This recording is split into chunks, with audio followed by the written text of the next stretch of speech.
see that many people stop, and even the guides now stop at, I can't find the self. Yeah, that's all right, but that's not the last step. That's Hmm. last before the last step. You need to go one step further. Hmm. Look for the self until the shift happens. And don't bother with the shift. You cannot um, guess when it will happen, how it will happen, what it will look like. It will never happen like mine happens because it's for everybody different. It's very important when you start the inquiry, you really need to stop using other resources and empty your inner bookshelf, of all the knowledge you know, Hmm. because it will not help you. Experience, your own experience is the only thing that will help you. The Buddha describes a stream entry which is seeing through the self-illusion as he has seen in his own experience, this is truly the Buddha, the awakened one. Because he himself has seen what awakening means, at least partially. And he knows now, yeah, there is really, really no self. It's not just a nice saying, very poetic and to be believed. No, it's just how it is. Hello, Christiane. So Hello, great to Ilona. see you here on this podcast. Thank you for joining. Thank you. Thank you for having me. And today I'm Mhm. talking to Christiane Michelberger, and she's an author of 2 books, and she's a guide in fetter work. And the first book is called Finding Awakening, a no-nonsense Buddhist path to peace and the end of suffering. That sounds like really strong title for the book, and hopefully a lot of people are getting the best use of it. And the second book was just released on August the 5th, and it's the manual, instruction manual. Like everyone needs that. How to see through the self-illusion, instruction manual. And we're gonna talk about your books and your instructions and everything else. But Mhm. first, I would like to ask you, what is your definition of awakening? Or what we are talking here That's a about? very good question. Yeah, it's a very good question. When people ask me, so, and how do you feel now? I say, normal, just normal. And they can't believe it. But it is like that. Everything feels completely normal. And at the same time, it's completely unnormal. Being unfazed by anything that happens is not normal in a statistical sense. And yes, I know that the world is in a mess. That didn't pass by me. And I have an opinion on things, but it's not that I get emotionally involved in it. So that's very different. I used to have very strong emotions on things. And that makes life so easy, but it has another aspect to it, which I did only come to know last year.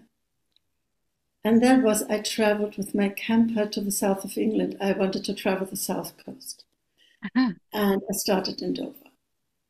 So I came to the Isle of Wight and was driving the south coastal road, and the sun was shining, and there were these white cliffs with the 3 needles, and it was so, so beautiful.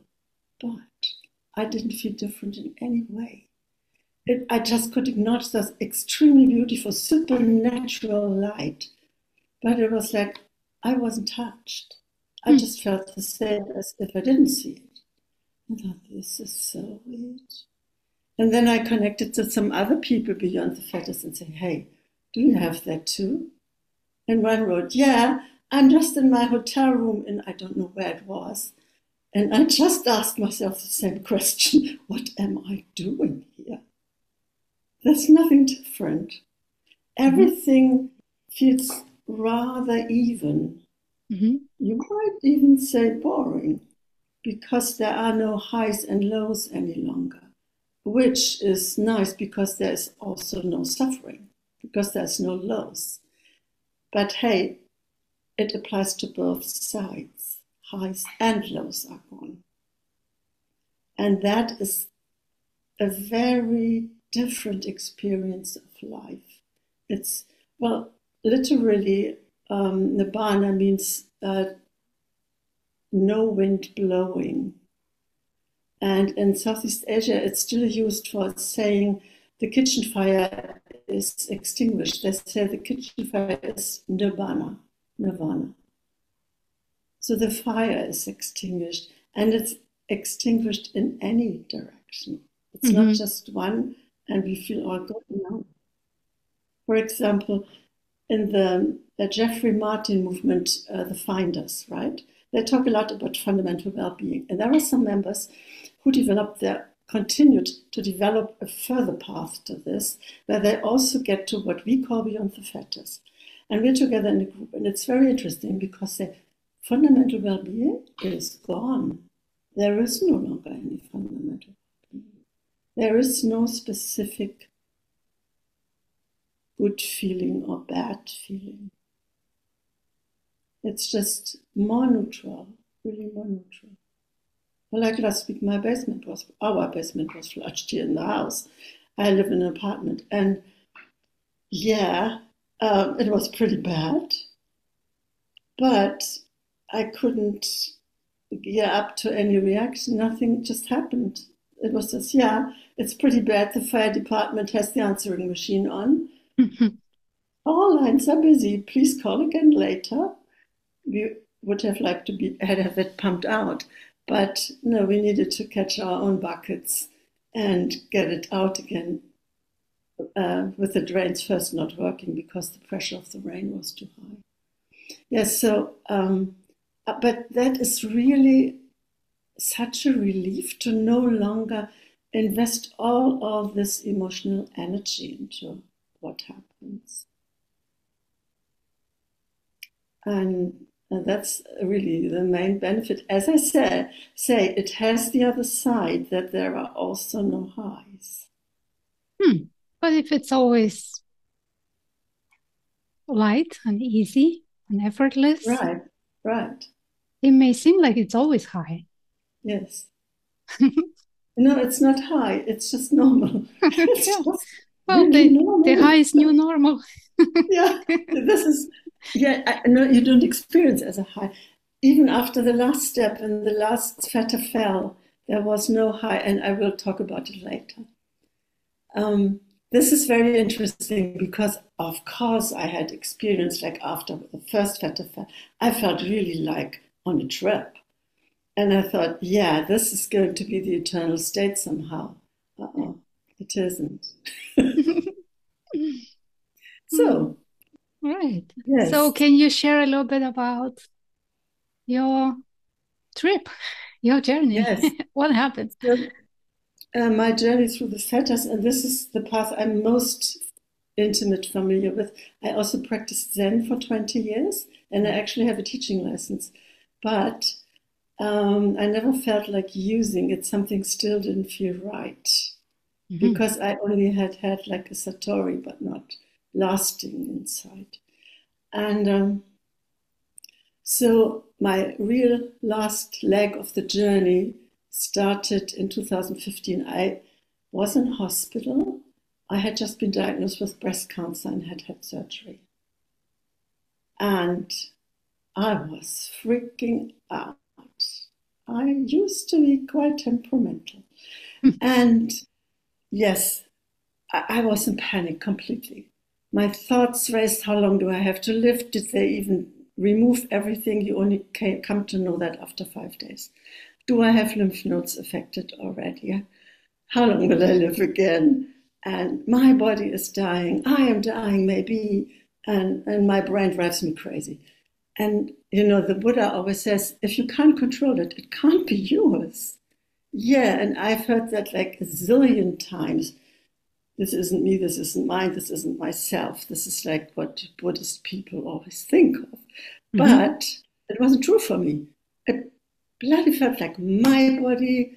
dying maybe, and my thoughts racing and my feelings driving me crazy. And so I thought, no, I'm a spiritual sleepwalker after 40 years. I had practiced for 40 years in the meantime. And I haven't gone anywhere. And it was so interesting. In that moment, I had a physical sense of turning my back on this exotic identity of a spiritual seeker. And it just fell away. I thought, okay, now I'm standing here naked. I need to find, but I have no idea where. I had exhausted all my means. And so I didn't know what to do. And let it just hang in there that I couldn't continue like that. Yeah. Okay, then I was discharged. No lymph node was affected. The tumor was removed completely. And I only had to have radiation. All right. So I thought, okay, now I had just opened a website and I was already on Facebook. I hadn't been on Facebook before. And in my feed appeared a shared post by the awakened dreamer, Laurie Lothian. I think you might know. Yeah. Yeah. And it linked to LU, Liberation Unleashed. And I thought, that's all interesting what she's telling here. Let's follow this link. And so I came to the dialogues on your forum and I read them. And I thought, interesting. So for a while I could follow. And then suddenly something happens. The client reports something happening and I couldn't follow any longer. It was like a Zen poem, beautiful, utterly beautiful, but completely ununderstandable. And so I thought, something is definitely happening here. I don't know what, but something is happening here. And then I thought about engaging with it. In the meantime, I had been with an Indian guru whose movement had turned into a cult. I had all kinds of weird experiences. So I thought I'd better do my research on this. So I looked at your website, Marked Eternal, and then I watched some interviews with you and Ilona. And I thought, they sound quite normal and not crazy. And maybe this is something for me.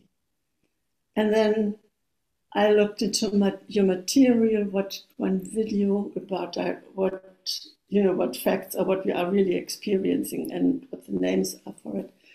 And I thought, yeah, I get that. And then I bought the book on Amazon and started reading it.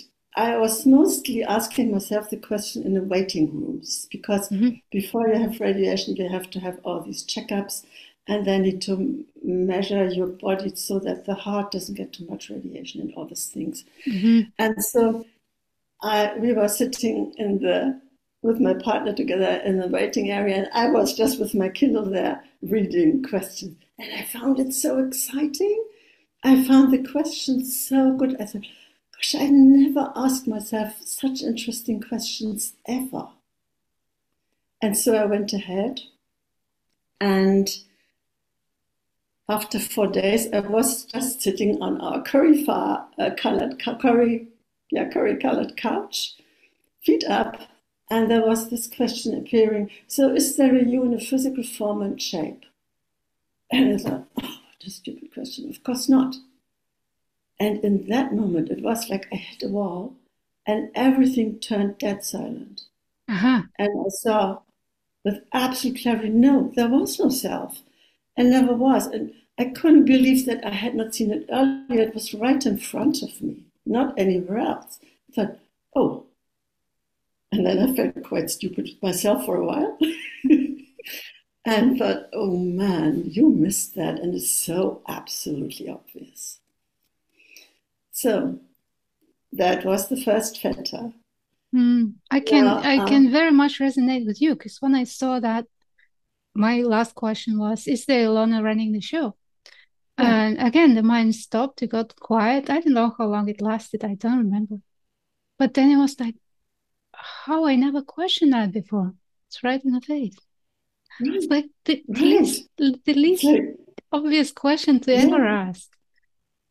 I really asked myself, how thick has the board to be that you did not see this? Yeah, yeah. Oh, yeah. And this is, by the way, the same with every fetter. Uh-huh. Afterwards, how could you ever think that? All And right. it's like, you crazy. And the Buddha talks about the fetters as delusions. Mm-hmm. They are really delusional. We are delusional normally. Mm-hmm. And so that was the shift through the first fetter. And afterwards, I felt really like being on a trip. That was quite amazing, but that did not never happen again. But I will proceed because our time is running. So with the third fetter goes fetter 2 and 3, which are doubt, fetter 2. And you know that from because people are always asked, is there any doubt left Mm-hmm. about the self-illusion? And also the clinging to rites and rituals, which unfortunately our religions all do in the meantime. They Mm-hmm. simply cling to rites and rituals in the hope that it works somehow. And now comes a side effect, which means that if people are following a tradition, they will most likely fall out with it. I had a Buddhist teacher who had taught for 30 years, and in the end, she told me, I had to make a decision whether to be a good Buddhist or to wake up. Yeah, that's a big, big decision. Yeah, It's a lot especially of for such investment a in. seasoned Buddhist teacher. Mm-hmm. I very much admired her courage for that. Yes. The inquiry takes courage. It's really a hero's journey. It's not a wellness program, which you will see now. Then I had all these experiences with these doctors. Now, they all suggested that because my receptors of the tumor were hormone sensitive, that I should take anti-hormones. But I had studied the studies. I'm a physician. I can Mm-hmm. read studies. And I knew that the absolute percentage for people who it would work with is 8% for not having it come back again within 5 years, and 2% for not dying of it. And that seemed too low for me to take the risk of getting another cancer through the drug. Mm-hmm. Mm-hmm. And so I said no. And all doctors freaked out and tried to blackmail me emotionally and things like that. And I woke up one night just crying for an hour. I just could not stop. My partner just hugged me and I could not stop crying because I was so desperate. I had nobody to talk to. And I thought, this has to stop now. Having been on the Buddhist path for so long and studied the Pali Canon, actually the scriptures of the historical Buddha, I knew about the fetter concept. And I thought, this reactivity and this not wanting or wanting, it really has to go. I can't live with this. And there was no path. But one day, on the OU forum, Kevin appeared in a discussion with Charan. You mean Kevin Charan said Schanilec? yeah, Okay. he was then Satyadhana. And Charan explained that he had found a new way how you could probably go further. And he explained it in detail. And Kevin had a very good discussion with him and said, yes, this would certainly work for weakening the next step, but not for breaking. And I thought, this man knows more. Mm-hmm. And so I tried to get into contact with him via somebody who knew him and whom I knew. Uh-huh. And this person said, you just forget about it. Kevin was still in an order and he only guides people from the order and his waiting list is eternally long. Just forget about it. And I said, oh, well, I saw through the self-illusion myself. Maybe I can do this also myself. Do you think he would be willing to write a DIY guide? And he did. Oh, well, thank you so much for asking him. Yeah, Kevin wrote a DIY guide, Uh-huh. and we in one of the IU groups we inquired with like 4 or 5 people into it, Mm-hmm. and sometimes we ended in dead-end streets with our method, and then Kevin or another guy helped us. And that was really nice. But I had no hope of him being my guide, just being a help. And that was all right, because with that I weakened desire a little bit. And then one day in September 15, I have a friend request and a message from Kevin. And he said, "Hey, would you like me to guide you?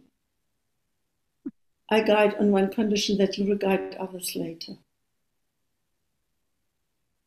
And I thought, yeah, that's fair. I was already guiding and I liked it. So I thought, yeah, why not? And so he guided me through breaking desire and will. And that was the toughest inquiry I think I did. So I worked with desire. Now, when you break a fetter, you can start to guide it in it with the help of a mentor, just like on LU.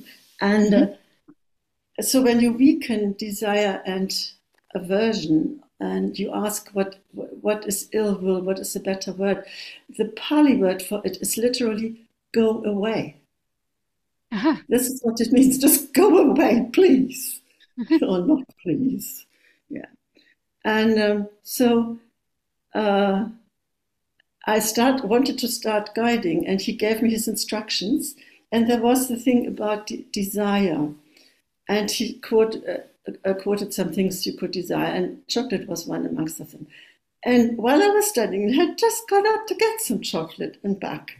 And I thought, oh yeah, this is my lifelong addiction to sweets. Let's address that. And so I wrote to him, and he said, yeah, sure, let's address that. And he asked the question, so what needed to happen? So you would totally forget about chocolate. Is there something somebody could do or say, maybe? And I knew it immediately, and it was like a time machine. I went back so far in my biography, and it was somebody holding me tight without saying a word. That was what I wanted. It was very specific. Now, this arose because when my mother was pregnant with me, she and my father fled from the Russian-occupied zone of Germany to the western part. I'm born in January, and they lived in the basement of a bombed house. Just picture any bombed city. And so my mother had to give me in full daycare so I wouldn't freeze to death and had something to eat, because they needed to somehow get something, get a life back first. So it was really a historical thing. And I have quite a huge abandonment trauma. So it let me survive, but my emotional needs, of course, couldn't be met there. I wasn't the only child by far. Yes, and this was what came up with it. So I started inquiring, and afterwards, I felt like I inquired for 4 months. I inquired exactly for 6 days. But it was so intense. And during the time, I was at a wedding in a hotel of my niece's wedding, and it was also intermingled. And so I sat with this. I had a very specific way of inquiring into it. So I just intoned the sentence, there wasn't anybody. That was what I felt. That was the truest expression of how it had felt. And then sensations arise. And in the beginning, I really had to tune it down. So they were so strong that I could not stay with them. And the moment they started, I in imagination pressed the stop button, and they stopped. And so that I got a bit used to them, so I could work with them and not just go into panic straight away. And when I could work with them, I don't know why I developed this picture. I had this picture of hanging onto a rock on this side, on that side. One side is the sensations, the other side would be the reaction. And I was hanging over water, over a little lake, and I waited for a fish to bite. My father was a fisherman. So And there is a fish which has teeth in the sweet water here, which I was very afraid of. And so somehow this intervened. And then I did this inquiry. And during this inquiry, it was like all hell broke loose. I was so afraid, so afraid. I had so much fear. I'd never experienced that in my life before.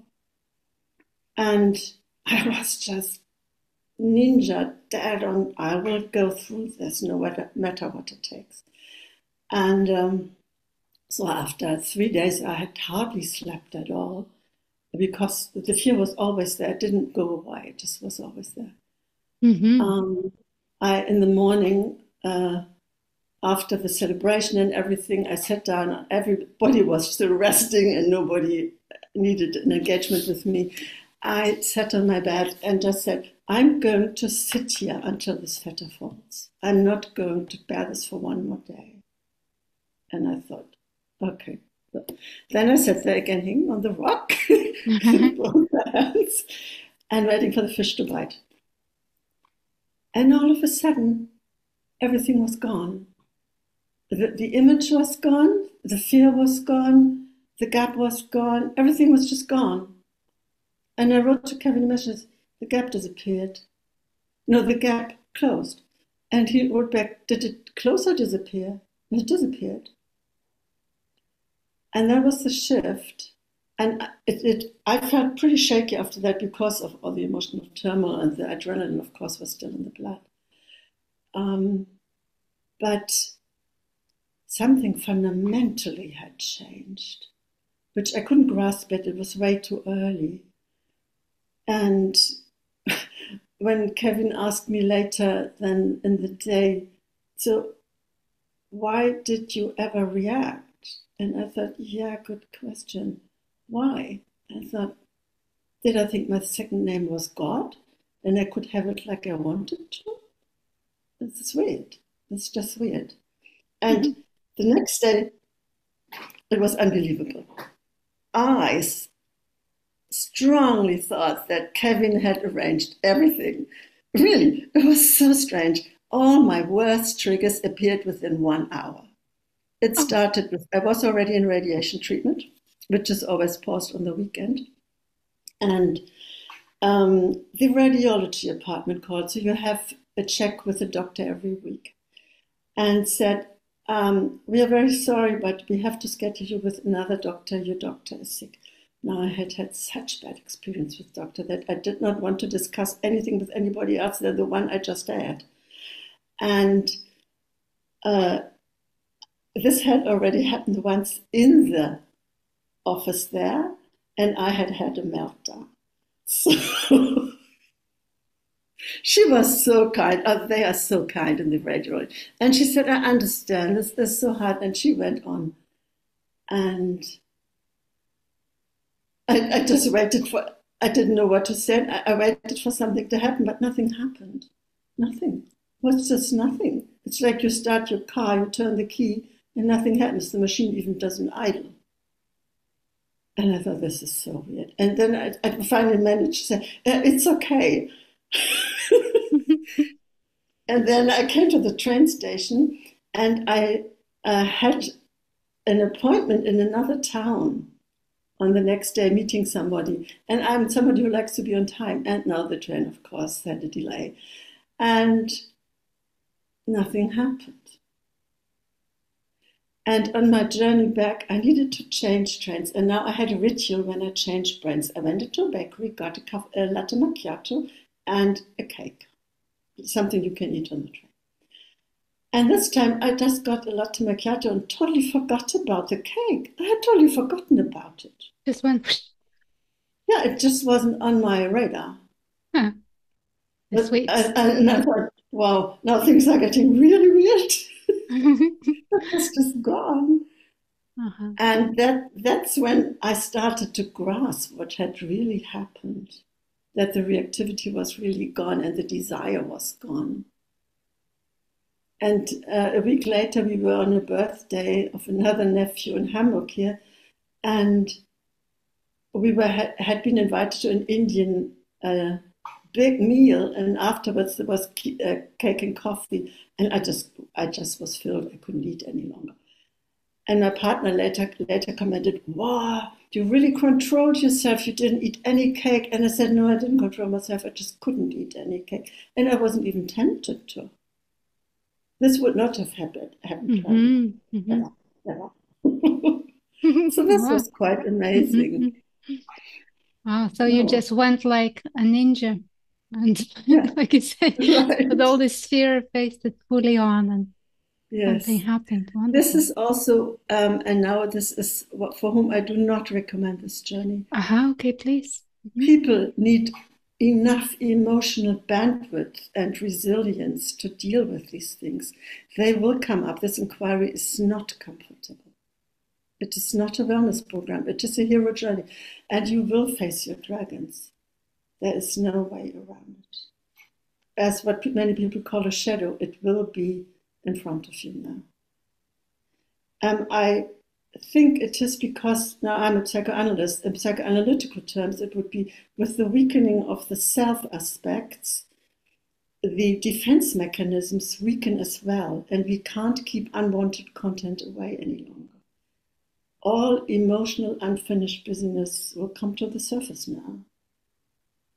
So people need to be mentally and emotionally stable. They need to have passed the test of life. That means they are able to earn their living or work. If they're a homemaker, have that job working and not just hang around and hope that the fetter work will be the next income source. No, that doesn't work. You really need to have a life and be very stable to start with, because this thing will destabilize you. I had a client who said, you should tell your clients to put back 3 monthly expenses in case they need to take unpaid leave. That's wise. And she's a physician. So, yeah, she's right. At that point, I already worked only for 5 nights a month. So that still worked somehow out.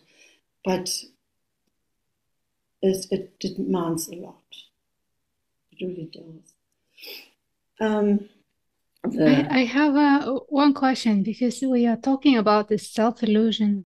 How do you define what is the self, how it appears, and what it really is? Can we talk about that with you? What the Yes. self, how the self appears, and what it really is? Yes. So the self appears because we can't deal with what is. So as a baby, we are faced with all these different feelings in our body, and they are very overwhelming for a baby, especially the uncomfortable ones. And it is dependent on comfort and being taken care of. Now, no mother can be that perfect that everything is immediately quieted. Sometimes you just don't know why the baby cries, and you just carry it around and it keeps crying, and you have already done everything you can think of. And so the baby experiences, or she isn't right there. No, it takes a minute or two. That's a long time for such a young child. And it becomes clear that there is something very, very uncomfortable happening. And there is no way.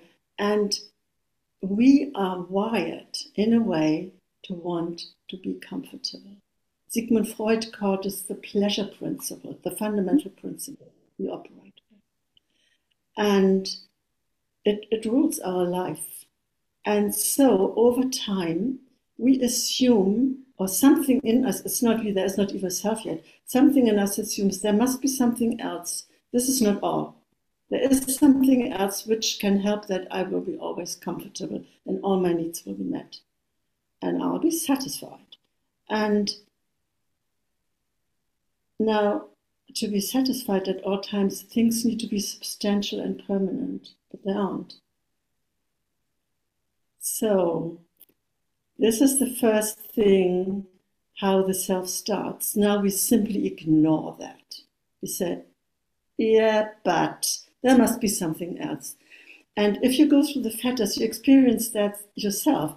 In the ninth fetter, where this restlessness is experienced, which tries to find something solid to stand on and to hold on to, it's like a very quick sequence. It could be, but it could be this way. It should be this way, and then it is this way. It's such a shortcut. We really delusionally imagine something to be different. And with that, the self starts. It's the restlessness leads to the sense of I am or I exist. That is the budding self. Mm-hmm. I am or I exist. And now this is still very fragile. I felt it like a taste. Many feel it like a wisp of a cloud. It's very intangible. And so it gets equipped with more. It gets equipped with the delusional faculty of perception. All of a sudden we think we perceive a world outside of ourselves, which is substantial, always there. This is we can rely on something. This is always there. And there is time and space. Order comes out of the chaos now. And also there is consciousness, my consciousness, in which these things appear. So the separation starts. But there are no borders yet. In the next step, the subject-object split is created. This is still too ungraspable. So the next fetter is called originally desire for form. We want something even more tangible. And so we suspect that there is a subject within us which sees the objects outside of us, which establishes a relationship with them. And this relationship lets everything seem like having borders, interestingly, including ourselves. Mm-hmm. And once we have this relationship, we start to want the things that make us happy and not want the things that make us unhappy and push them away. That's how desire and ill will come into place. But this doesn't always work, as we all know. Mostly not. And then we start calling higher powers in with rites and rituals. Maybe that helps. But of course it doesn't help either. And so we doubt what we are doing and whether these gods have any might or anything. And so we create our own God, and that is the final self-illusion. The me that is the agent, the decider, the controller, the thinker, the feeler, the experiencer. Finally, something that holds the reins. But of course, that fails too. And so some people then, after some time, turn to spirituality and think they can find it there, and maybe they can.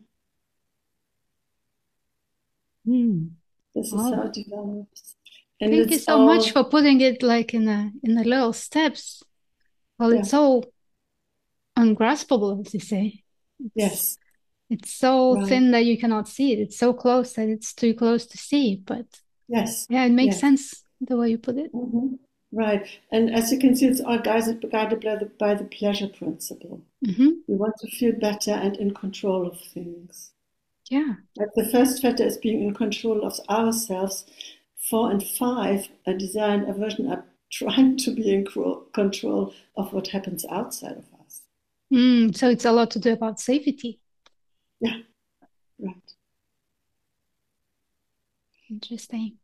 So I think the fundamental problem that people have is not feeling safe. And even knowing that it's not safe to feel. Like assumption or kind of learning that it is not safe to feel, to express, to experience whatever emotions are coming up. That's at the root of all this delusion as well. Yeah. So many people also come with trauma, which enhances this problem, because when you suffer trauma in the past, your alarms will be on red alert, and the smallest thing will tick them off. and your system will be flooded with cortisol and adrenaline. And so, and if people are autistic, their system does that even more because they have more input. Their brain doesn't filter as well as it does for a neurotypical person. And already the sensory overwhelm feels like danger. Oh, wow. Yeah, that's intense. Yeah, that's intense. Absolutely. I experienced a lot of fear during the further path as well. Now I know why. I had not known that I'm autistic. Years later, I was already through the fetters for some years. I just listened to a podcast which was already always put up for me on YouTube. I thought, this is so weird. Let's listen to it. It was a psychologist who was diagnosed in her mid-30s with autism. And I listened to her and I thought, does everything have to have a fancy name these days? It's totally normal. I have that too. And then she said, yeah, I don't remember faces. And I thought, yeah, I don't either. I know that already for a very long time. Maybe that's not normal. Yeah, And how that's the do we know first what's time I normal? started thinking about that. And all of a sudden, everything fell into place. I thought, oh, yeah, now my life makes sense. And what I experience makes sense. Yeah. Yes. I have another question for you. Can we talk about the shift? Because what I find that when people are looking to awakening or looking for a shift, they are waiting for something to happen that will prove that there is a shift, that something is definite. And that waiting for the shift is kind of, in a way, of relaxation. Well, waiting for a shift is certainly like waiting for Godot. Yes. So, so I wanted to talk to you about the shift. Yeah, no, waiting how can it look like? Because maybe the shift already happened, but there is no recognition of it because there are so many people talking about the shift in so many different ways. Yeah, and I'm one of the main persons because I see that many people stop, and even the guides now stop at, I can't find the self. Yeah, that's all right, but that's not the last step. That's last before the last step. You need to go one step further. And you just keep looking. No, you don't wait for a shift to happen. You look for the self until the shift happens. And don't bother with the shift. You cannot guess when it will happen, how it will happen, what it will look like. It will never happen like mine happens because it's for everybody different. And it might be much more subtle or just as physically experienced as it was for me. So it's so different. No, just keep inquiring. And please don't stop guiding either. You know, it gets so bothersome. You ask the same questions over and over again in different forms. And you kind of run out of questions. Like, keep looking for the disguise of the self. Just keep looking. It will be in the answer. And then just question that. That's all. And people are now really inventive. It's quite amazing. It's true because there is so much to read and to listen, and everyone is talking about it. It's not like 1, 2, 3, 5 people. It's maybe thousands. Yeah. This is one of the things that's very important when you start the inquiry. You really need to stop using other resources and empty your inner bookshelf, you know, of all the knowledge you know. Because it will not help you. Experience, your own experience is the only thing that will help you.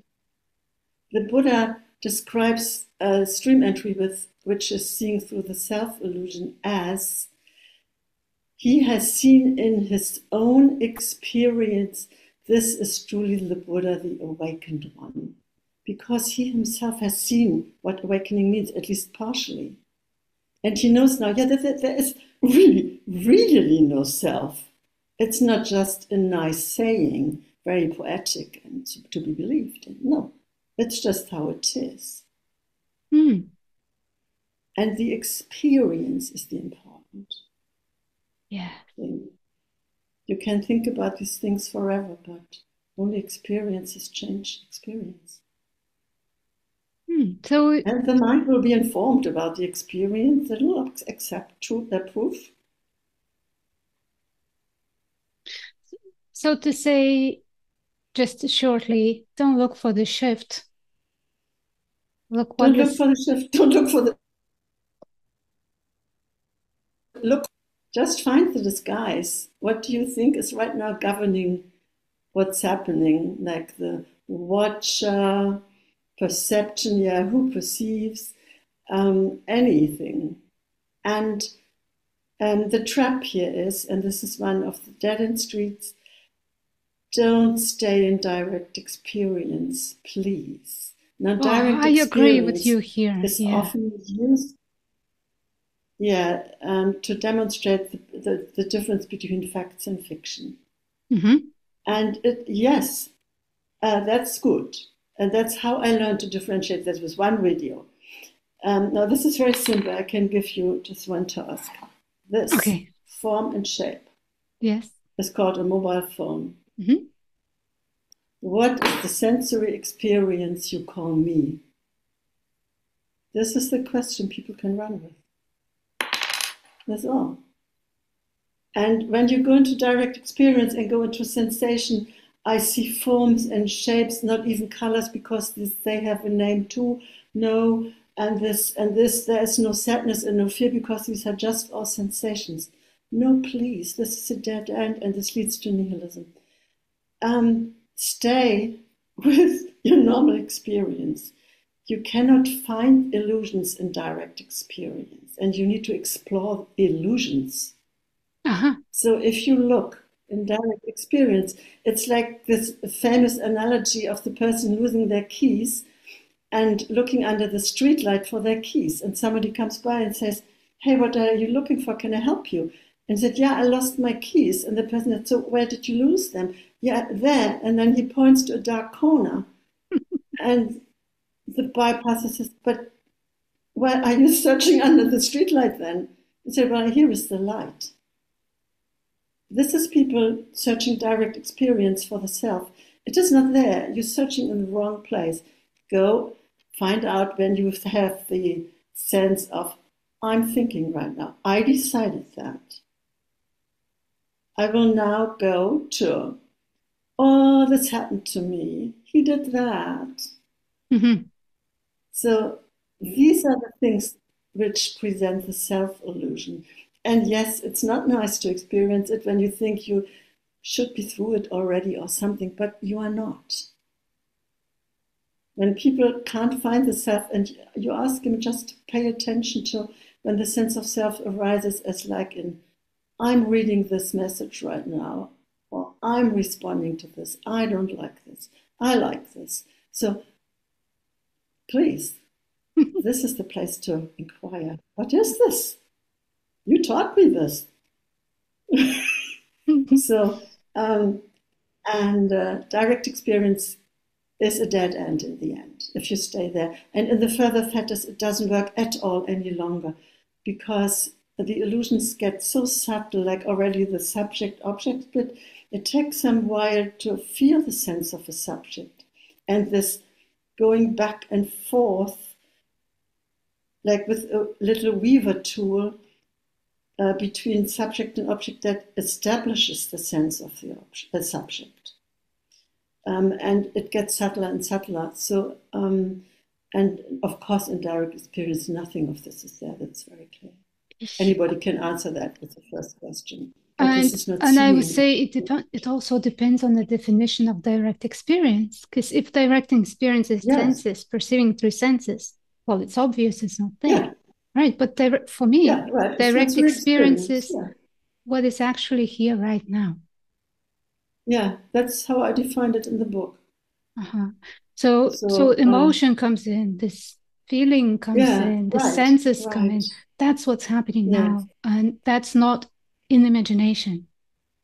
Direct experience is here and now. Yes, and it's more than senses. Yes. I mean, perception channels, eyes, ears, nose, and stuff like that. Now, there is one thing in direct experience that makes it so tempting. it feels good. Uh-huh. The It pleasure. feels good. Feels very relaxed. Just looking at something, just taking in sound. It just feels very relaxed and relaxing. And sure, do this if you want to relax, but not for the inquiry. Right. Just really look for the self in the self-illusion. Mm-hmm. Hmm. Okay. And I want to ask you again about doubt.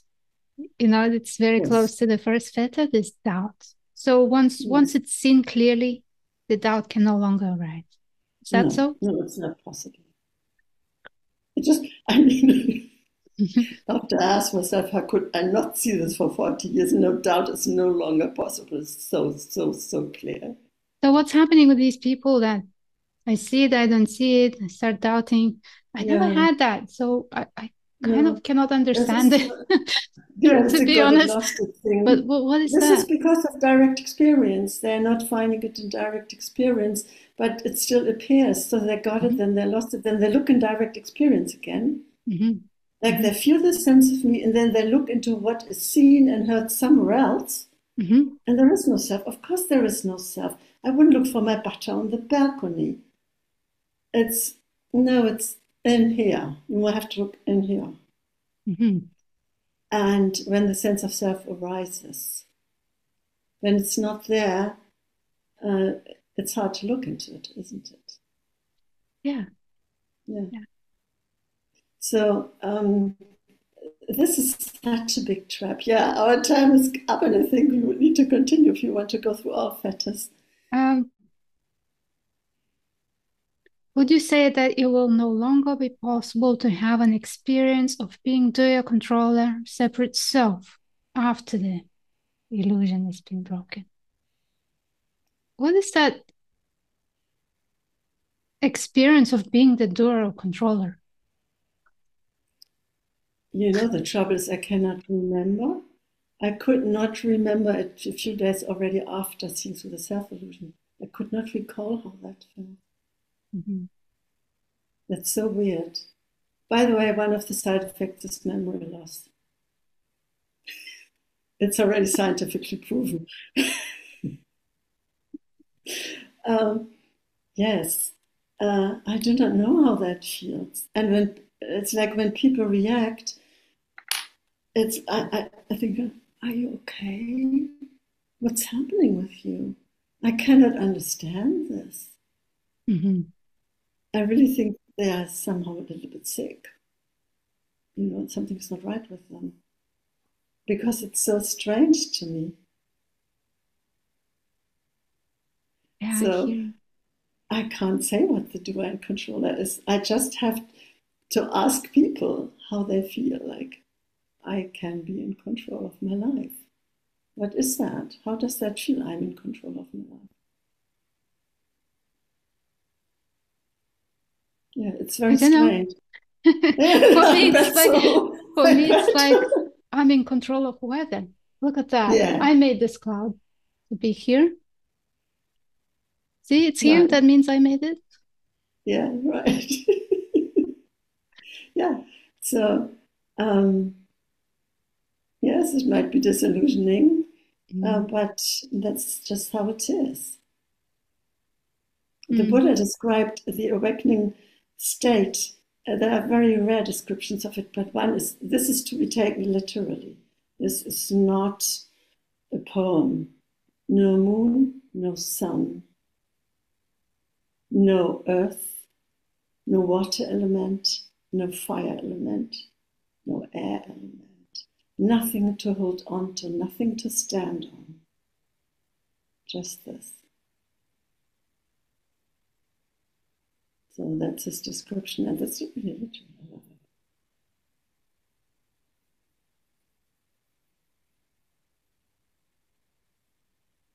Mm. Oh, thank you so much. And I think we need to carry on with this conversation and meet another Mm-hmm. time and explore some more. It's great. This hour went so quickly. I didn't even Yes, notice. it did. Thank you so much. Okay. For the It end, was really fun talking to you. thank you. It's so great to talk to you. And how people can find you if they wanna read what you wrote, or you have any guidings available, or Yes. what's going on? I have websites, a German and an English one. The English one is Finding Awakening, and the German one is Unterwegs mit Buddha, which means traveling with Buddha. I actually created that when I was living in a travel trailer. Oh, in the So south that's of how I England. got this name, yeah. Oh, cool. And I wrote 2 books, Finding Awakening and the How to Guide, How to See Through the Self-Illusion, and actually also How to Guide Through the Self-Illusion. It can be used for both. And I'm no longer taking new clients right now. I'm focusing on mentoring new guides. Mm-hmm. It is very hard to keep the precision up in the guiding, within the system. It's just very hard. It's natural. We already had one guide generation which defaulted to finishing in the leading edge, which means only intellectual understanding. Mm-hmm. And this happens so easily, and I can't blame nobody, because this is what happens. Some people start to guide who haven't had a shift, then they have clients who they don't expect to have a shift because they don't know better. It's not their will, they just don't know better. And then a tradition develops again. And the Buddhism itself, it happened. The fetters were no longer gone through fully, but ended in 7. And Mahamudra developed to counter that. Mm-hmm. So this is how Mahayana started. And I said, no, this is the minor vehicle, the smaller vehicle. And we need to have the Hinayana as a smaller vehicle. And we need to have a Mahayana, a big vehicle, which leads to awakening again. And now this is normal. The Buddha gave his teachings 500 years. So they will decay again, and somebody will maybe recover them again. Yeah, it's a little bit like Chinese whispers in a way. Yeah. Passing it on, and it always gets a little bit distorted, and it's a little bit more creative. Yeah, I think I like to help to keep the gate open a bit longer. Mm-hmm. And so I mentor guides and as a focus. And I will, though, if people work with my guides, they will still meet me because we have groups where we meet with the clients and guides. And I focus on writing as well, because I think books is the thing that will last, even if everything gets lost, except the world blows up. Well, yeah, then. But yeah, right. But otherwise, it can be rediscovered again. So this is my main emphasis right now. Well, thank you so much, Christiane. Thank you, Ilona. And we'll meet again and we'll talk some more. Yes. Yes. Great. And thank you everyone for watching and listening. And if you have any comments or you want to ask a question, just put it down in the comments below. Like, share, and subscribe, and all that really helps. Thank you so much. Yes, and watch the video with Kevin Schanilec where he just explains the fetter work. Yes, that's right. I'll put the precise terms. I'll put the link in the description. Yeah. Thank you. Thank you. Bye-bye.